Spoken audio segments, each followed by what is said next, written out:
Hey, quick video on polarity again. Real simple way to check for polarity in your PA system.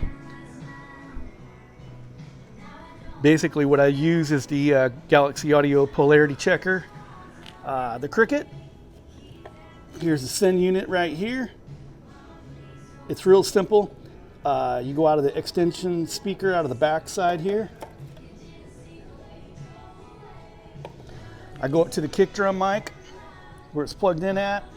I unplug it and plug the polarity checker into it.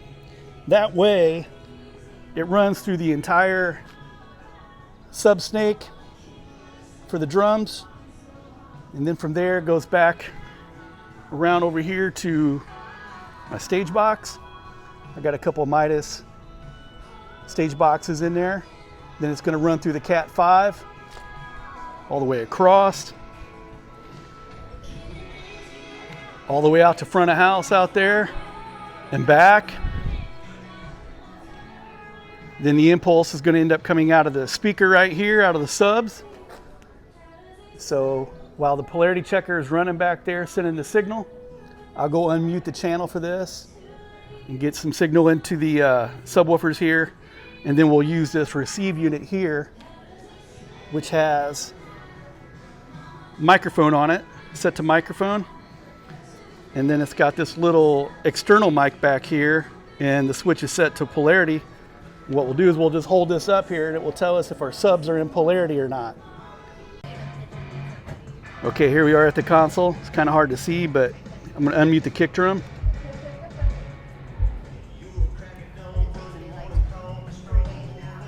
And then let's go back up here to the subs.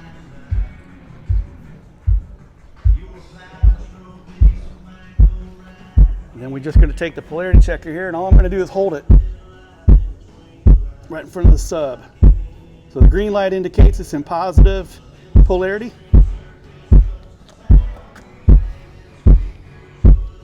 Sub number 2, positive polarity. There you go. That's all you got to do to check polarity at a speaker real quick at a live gig. If you're unsure what the polarity is, just unplug a kick drum mic, plug in the send unit, send a signal through the entire chain, all the way through the entire PA system, all the way back out to the speakers, all the way to your subs. Use a receive unit and see what you got. Now, if this was in and this speaker was out, they would cancel each other. That would be bad news. No matter how hard I push the kick drum, I'm not going to get anything out of it. Okay, I hope this helps. I just want to continue this video a bit longer to talk more about why this is important. Right here in this photo, I mixed for this band on this PA system. I've never mixed on this system before, so of course I am curious to how it sounds. I did get 100% confirmation that the bottom left and right cabinets were not hooked up at all. Thank God. They are only being used to lift up the 2 upper cabinets since the building structure will not allow for anything to be flown. So I take some music that I know well and I play it through the PA system and I walk the room. Immediately I can tell there is some mid, high frequency issues and some low end issues. I'm not exactly sure just yet. Could I be dealing with some polarity issues?